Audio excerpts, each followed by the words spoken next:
Salut à tous, salut à tous. Merci beaucoup, très heureux d'être avec vous pour cette dernière émission de la saison de la MOFC TV.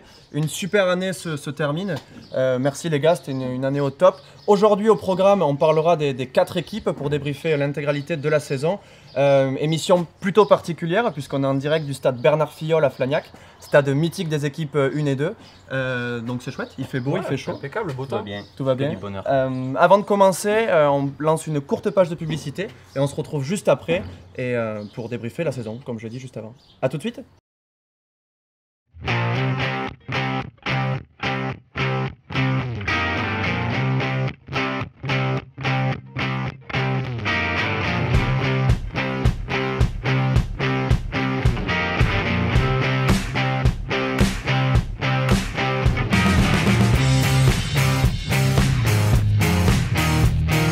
Fleur de sureau, le nouveau parfum pour homme de Yves Saint-Hervé.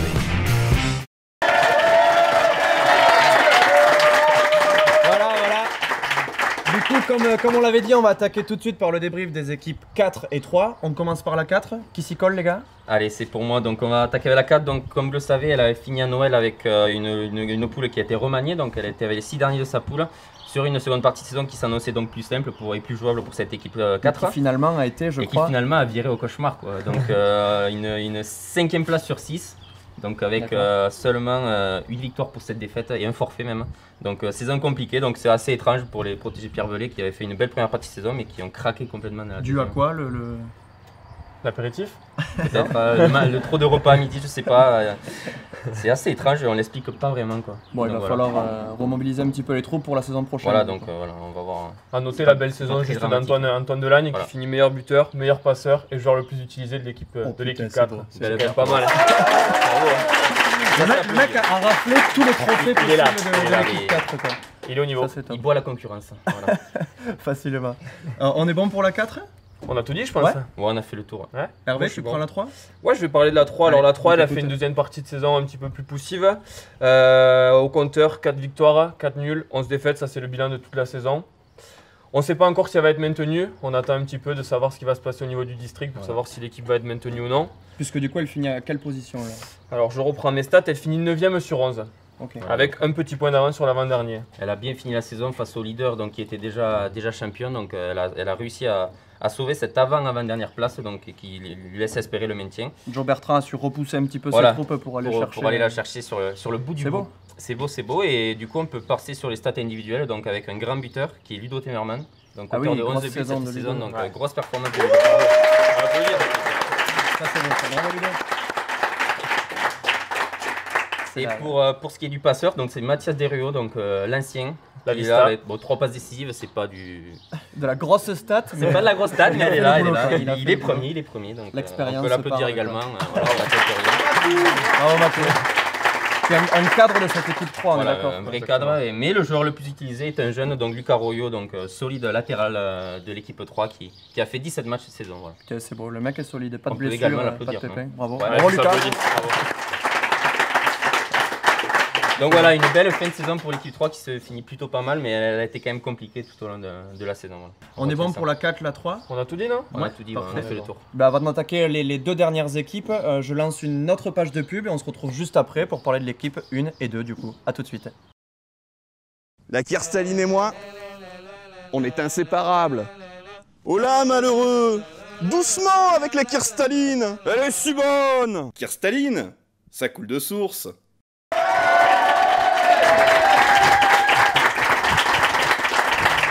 Voilà, merci à tous encore une fois. On va du coup continuer tout de suite avec le débrief de l'équipe 2. Comment on finit les protégés de Jérôme Pielko. Une fin de saison qui était compliquée mais qui finit bien je crois, non? C'est pour moi. C'est lui pour qui toi, va. Pardon. Donc voilà, un beau final avec surtout 2 super derniers mois, donc avec pas mal de victoires engrangées, et ce qui permet donc aux protégés de J. Pielko d'accrocher ce fameux maintien. Donc lors de la dernière journée, elle a été s'incliner, mais elle est cependant sûre d'être sauvée puisqu'elle a fini. Elle a été s'incliner chez les Cap de Mat portugais. Question piège? Non, c'est bon? Non, mais pour me piéger, il faut y aller, monsieur. Du coup, elle finit donc solidement avant-dernière, à 3 points d'avance sur l'avant-dernier. Donc elle consolide son maintien et c'est une belle performance parce que c'était une équipe réserve donc qui évolue en promotion de première division, donc c'est jamais évident, donc une belle performance. Belle perf, on est maintenu, on est d'accord. Donc voilà, la 2 elle par contre est bien officiellement maintenue, donc Hervé vous en dire plus pardon, sur je vais les vous stats. parler des stats individuelles. Meilleur buteur Hamza avec 7 buts. Goleador. Ouais, Goleador, on peut l'applaudir là. Grosse saison d'Hamza l'année dernière. Très grosse saison. Gros progrès de ce joueur et une super saison. Super saison pour lui. Et le meilleur passeur, alors là ça va rappeler le jeu direct que le coach demande, c'est Antocron, défenseur central. Voilà. 4 passes décisives pour lui. Il a fait le boulot. Il a fait le boulot, le coach a aimé. Les bonnes quilles, Super. Et d'ailleurs le joueur le plus utilisé c'est le Panda, le coach. Voilà, donc on peut l'applaudir. 19 matchs, ouais. Coach Panda, 19 matchs. Validé coach. Même à son âge, il fait le boulot. Du coup, grosse saison sur le banc et sur le terrain pour Coach Panda. C'est ça. Surtout sur le terrain pour lui avec 19 matchs joués quand même. Ça c'est beau. Une belle réussite pour cette première saison donc, de cette équipe réserve en promotion. Voilà. Génial, donc elle va continuer à nous faire rêver l'an prochain en promotion de première. Voilà, tout à fait. Super. Exactement. On est bon pour la 2 ? On est bon pour la 2. On va passer à l'équipe 1. Ouais, l'équipe 1. Donc, ouais, c'est bon. Moi, l'équipe 1 a fait une belle fin de saison, surtout une seconde partie de saison qui a été vraiment réussie.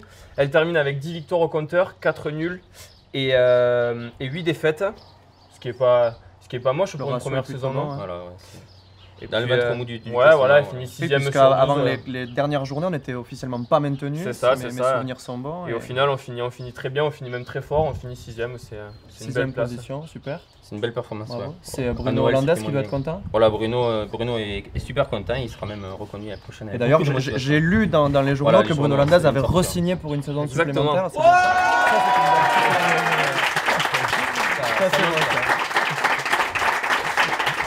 C'est une bonne chose. C'est une bonne chose, ça montre sa motivation et ça risque de payer sur le long terme. Génial. Voilà. Du coup, qui de vous deux a des stats sur la 1 ? Allez, c'est pour moi les stats. Ce sera pour lui. Du coup, on a parlé des différentes victoires, donc et ces victoires elles ont été amenées par un certain buteur, Julien Cavantous, donc auteur de 10 buts.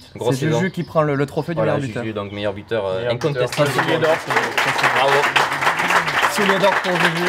Et son passeur favori, il est meilleur passeur, c'est Steph Dibourville, du coup, avec 5 passes décisives. Mister Vicente, ça c'est beau. Et elle a eu un joueur sacrément utilisé, donc qui a fait 24 matchs sur 25 possibles, donc la personne de Joris Domergue, JD5. Quel joueur peut dire, il a fait une belle saison. Voilà, il finit la saison sur blessure. Si voilà, donc c'est le Merci François. Il finit Monsieur Ribeira, donc dit le boucher, donc lors de l'avant-dernier match qui lui prive donc de son dernier match face à Villefranche sur ce même. Sinon il faisait la saison complète. Voilà, c'était le Grand Chelem, donc c'est raté de peu. C'est raté de peu. Bon, bien sûr, ça reste une belle saison. Voilà, on est bon sur les stats après. Du coup, bilan super pour la 1, 2, finale 3 aussi, puisque la 3 est maintenue. 4, on a réussi à maintenir plus ou moins nos équipes, donc c'est quand même une belle réussite. Pour la première année, c'est même très bien, je pense. Voilà. Les présidents doivent être fiers de cette saison. Espérons que des renforts viendront apporter plus aux équipes, notamment 2 et 3, pour jouer le. Voilà, il faut du monde nous rejoigne. Parfait, et on va continuer sur cette belle lignée. Du coup, on est bon, les gars ? On a tout dit. On a tout dit. Ce qu'on fait, on se retrouve après une dernière courte page de publicité pour clôturer l'émission. A tout de suite.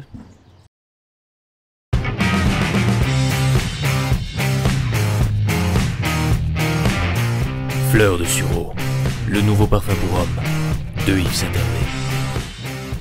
Existe aussi en senteur noix et châtaigne.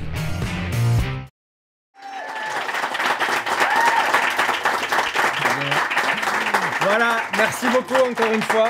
La dernière émission de la saison de la MOFC TV est terminée. J'ai la gorge serrée, moi, les gars. Pareil, ça fait quelque chose. Je suis à vous là. Vivement l'année prochaine. Merci en tout cas à tous encore une fois de nous avoir suivis. N'oubliez pas le 29 juin, assemblée générale du club à Grand Vabre. Je ne dis pas de bêtises. Venez nombreux, vous êtes joueurs, vous voulez être bénévoles, vous êtes professionnels de l'apéritif. Vous êtes le bienvenu à cette soirée. On veut du monde, donc venez avec nous. Je pense qu'on est bon sur le reste. Retrouvez-nous sur tous nos réseaux sociaux, Facebook, YouTube et Snapchat. Je pense que c'est bon. On se retrouvera l'année prochaine, sauf si notre réalisateur a trouvé un vrai boulot d'ici là.